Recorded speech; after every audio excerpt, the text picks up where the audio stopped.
Le service du soir avait toujours été calme pour Jada, une serveuse de 28 ans travaillant chez Popiès Café, un petit établissement chaleureux situé dans une partie tranquille de la ville. La plupart des clients étaient des habitués, des retraités locaux qui venaient siroter leur café et discuter du bon vieux temps. Pour Jada, c'était une échappatoire paisible, un environnement au rythme lent où les surprises étaient rares. Mais ce soir-là, ce rythme familier fut bouleversé. Juste avant l'heure de fermeture, la cloche au-dessus de la porte tinta, et entra quelqu'un que Jada n'aurait jamais imaginé voir dans un endroit comme Popiès. Elle se figea un instant, les yeux écarquillés, en reconnaissant Donald Trump, l'ancien président des États-Unis, qui pénétrait dans le café avec une décontraction surprenante, comme s'il n'était qu'un client ordinaire. Sa présence imposait le respect. Même les habitués jetèrent des regards par-dessus leurs épaules, certains murmurant entre eux. Le cœur de Jada s'accéléra. Elle avait vu Trump d'innombrables fois à la télévision, dans des interviews et sur les réseaux sociaux, mais le voir là, en personne, un peu fatigué mais toujours empreint de cette assurance caractéristique,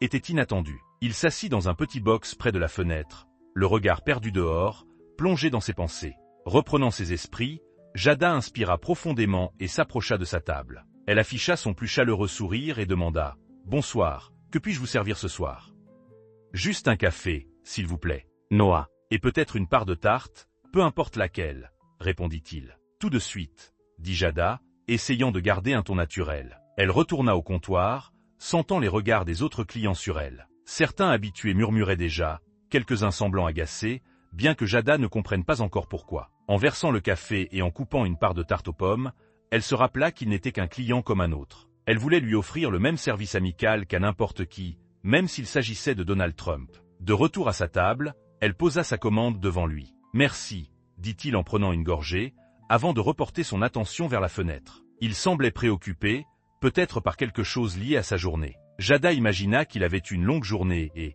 étrangement, elle ressentit une pointe de sympathie pour lui. Peu importe sa notoriété, tout le monde avait besoin d'un endroit calme pour se détendre. Elle regagna son poste derrière le comptoir, s'occupant tout en jetant de temps à autre un coup d'œil vers Trump. Elle ressentait un mélange de curiosité et d'admiration. C'était une figure controversée, certes, mais il avait secoué les choses d'une manière que peu d'autres avaient osé. Pourtant, tout le monde dans le café ne semblait pas partager son avis. Soudain, un des habitués, un homme plus âgé nommé Frank, connu pour ses opinions tranchées, se leva et s'approcha de la table de Trump. Jada observa la scène avec appréhension, incertaine de ce qu'il allait dire. « Excusez-moi » lança Frank, sa voix rauque assez forte pour attirer l'attention de tous. « Vous n'êtes pas l'ancien président? Qu'est-ce que vous faites dans un endroit comme celui-ci » Trump releva les yeux, posant sa tasse à mi-parc. Trump releva les yeux, posant sa tasse à mi-parcours. « Je suis juste là pour un café, comme tout le monde » répondit-il calmement. Frank croisa les bras, un air sceptique sur le visage. « Alors, pourquoi êtes-vous vraiment ici? Vous essayez d'échapper au projecteur, ou quoi ?» Trump reposa es a Tasse. « Je ne fuis rien. J'ai fait de grandes choses en tant que président.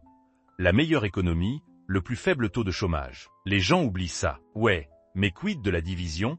Retorqua Frank. « Le pays n'a jamais été aussi polarisé sous votre mandat. » L'expression de Trump resta impassible, mais Jada remarqua une légère tension dans sa posture. « C'est parce que les médias ont tout déformé. Je me battais pour le peuple américain, et je continuerai à le faire, » répondit-il. Quelques murmures d'approbation s'élevèrent des autres tables, mais pas tous n'étaient convaincus. Jada observa l'échange, ressentant un malaise croissant. Elle avait été ravie de servir une personnalité aussi célèbre que Trump, mais les autres semblaient presque hostiles. Les chuchotements se propageaient, certains secouant la tête, clairement peu convaincus par sa défense. Alors, Jada ne put se retenir plus longtemps. Elle s'avança vers la table de Frank, s'éclaircissant la gorge avant de prendre la parole, la voix ferme malgré ses nerfs à vif. « Écoutez, je sais que tout le monde n'est pas d'accord avec ce qu'il a fait, mais vous ne pouvez pas simplement le qualifier d'égoïste, » dit-elle, jetant un regard autour d'elle vers les habitués qui la fixaient maintenant avec attention. « C'est quelqu'un qui a secoué les choses, qui a fait parler les gens, et oui, il est controversé, mais il a aussi soutenu des œuvres caritatives et des causes qui aident les gens. J'ai lu des choses là-dessus, et pour son mandat,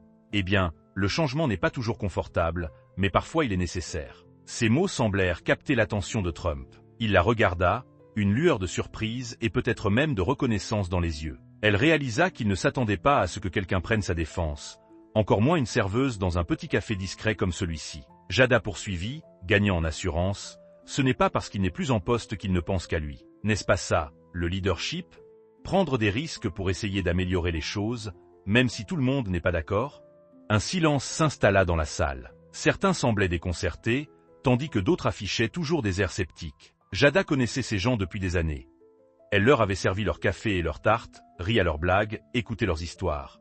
Mais ce soir, elle se sentait soudain comme une étrangère. Puis son patron, M. Smith, sortit de l'arrière-salle, fronçant les sourcils en voyant la scène. Il observa Jada, puis les autres clients, son expression devenant plus sérieuse. « Jada, qu'est-ce qui se passe ici ?»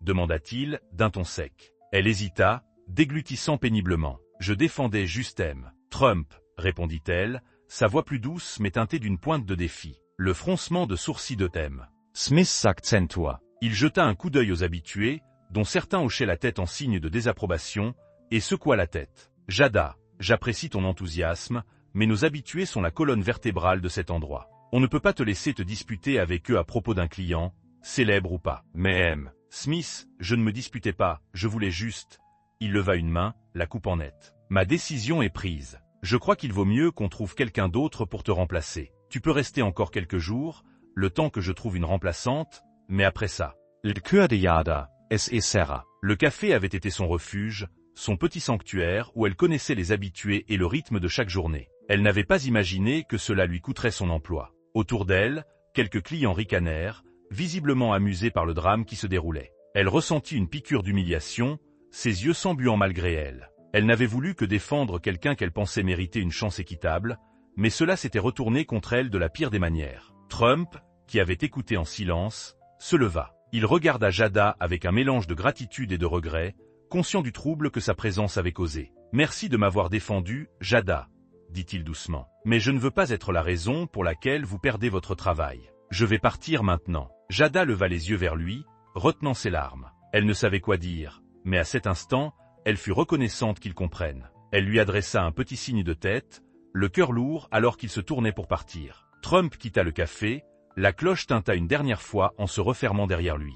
Le silence qui suivit fut assourdissant, et Jada sentit tous les regards peser sur elle, le poids de leur désapprobation lui écrasant les épaules. Le lendemain, une surprise inattendue l'attendait. Quand elle revint travailler le lendemain, Jada n'avait pas le cœur à l'ouvrage. Elle entra chez Popies Café, se sentant abattue, les yeux lourds après une nuit agitée. L'idée de devoir chercher un nouvel emploi la pesait, mais plus encore, elle appréhendait les regards entendus des habitués. L'incident de la veille était encore frais dans son esprit. Être licenciée pour avoir défendu quelqu'un qu'elle admirait lui semblait injuste, mais elle était là, essayant de tenir la journée. Alors que l'affluence du déjeuner diminuait, la cloche de la porte tinta à nouveau. Jada leva à peine les yeux de la machine à café, jusqu'à ce qu'elle entende des chuchotements excités. Elle se retourna, son estomac se nouant lorsqu'elle vit Donald Trump dans l'embrasure, un léger sourire aux lèvres. Il balaya la salle du regard, salua d'un léger signe de tête les curieux, puis s'installa à la même table près de la fenêtre qu'il avait occupée la veille. Le café devint silencieux, tous les yeux rivés sur lui. Smith, le patron,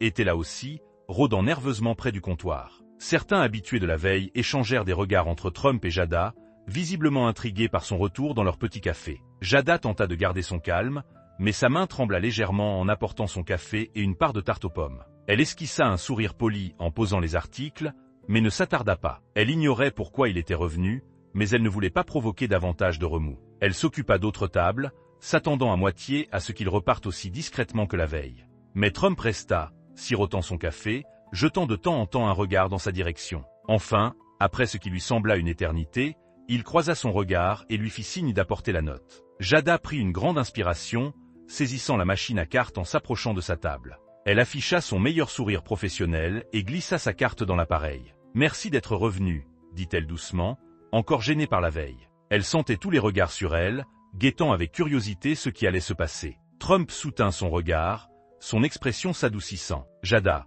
je voulais juste vous remercier d'avoir pris ma défense hier soir, » dit-il, sa voix basse mais sincère. « Je sais que ça vous a coûté cher, et peu de gens auraient fait ça. » Jada baissa les yeux, un petit sourire se dessinant sur son visage. « J'ai juste dit ce que je pensais, » répondit-elle, gardant une voix posée. « Je ne crois pas qu'on devrait juger quelqu'un sur une seule version de l'histoire. » Trump hocha la tête, songeur, puis se pencha légèrement en avant, s'assurant d'avoir son attention. « Vous savez, après avoir quitté ici hier soir, je n'arrêtais pas de penser à ce que vous avez fait. J'ai parlé à mon équipe, et on aimerait avoir quelqu'un avec votre cœur et votre intégrité à bord. » Jada sentit son estomac se nouer de surprise, ses mains se figeant sur la machine. « Que voulez-vous dire ?»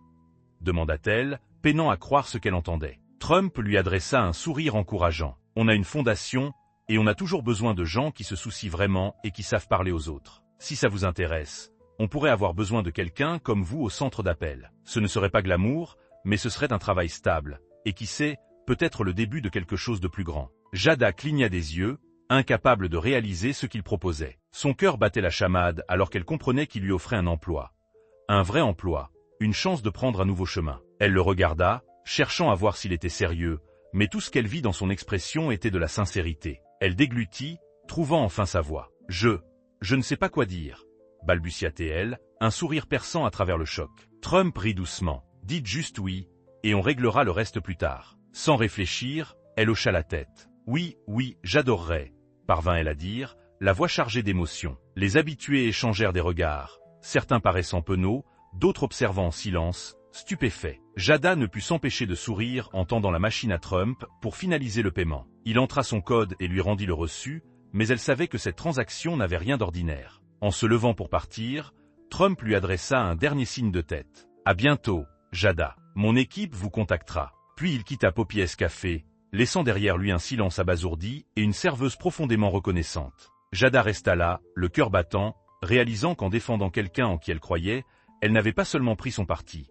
Elle avait ouvert la porte à une opportunité inattendue qui allait changer sa vie. Qu'est-ce qui a poussé Jada à défendre Donald Trump dans le café, même au prix de son emploi? Il semble que ses actions aient été motivées par un sens de la justice et une admiration pour une figure qu'elle percevait comme audacieuse, bien que controversée. Elle croyait qu'il méritait d'être vu au-delà des gros titres et apprécier ses efforts, même s'il n'était pas unanimement reconnu. Sa volonté de s'exprimer, malgré le risque, témoigne d'une conviction profonde à défendre ce qu'elle considère comme juste, même lorsque c'est inconfortable. Était-ce purement de l'admiration ou quelque chose de plus profond, comme un besoin de défendre l'équité? Peut-être un mélange des deux. Qu'en pensez-vous?